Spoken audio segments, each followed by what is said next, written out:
Hi guys, Minx here, hope you're doing well. Gonna be doing a bit of a chill out stream really shortly. I might play some super cringe shit as well, so if you want to cringe and just chat with me and hang out in podcasting mode, we'll talk about the week's gaming stuff and things like that as well. There's a link below to come and watch that right now.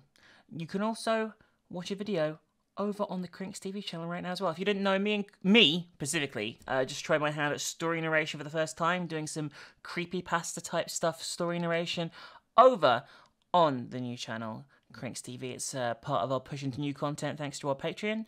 And if you want to check out a spooky story read by me that is getting pretty good feedback, I must say, then you can check it out via the link below.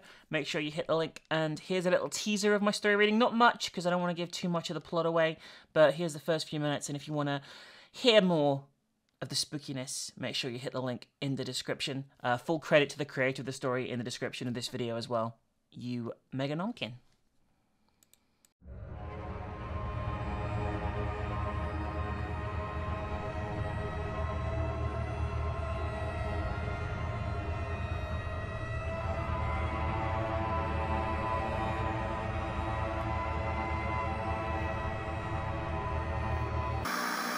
Dad, come on. You know me. I didn't do anything to Julie. This is all a misunderstanding. She's my wife. I'd never hurt her. Norman's father-in-law grabbed him by the shoulders and slammed him against the wall. He held him there and looked him straight in the eyes. Shut your fucking mouth, you piece of shit. I never liked you. You thought she was coming to get her things alone? You thought you'd what? Ambush her? You're a fucking predator. What? Too much of a coward to mess with someone your own size?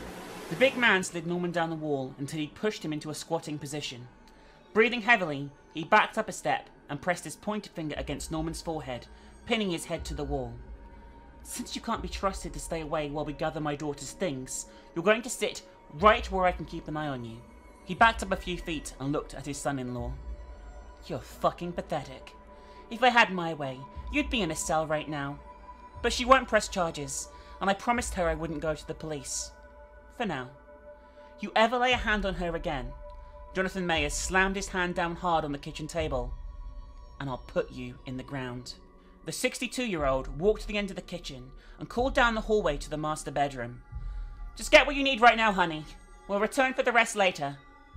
He turned back to Norman, who was too much in shock to stand up. Murder was in the old man's eyes. The next time you stop over, the fucking weasel you married won't be here, lying in wait.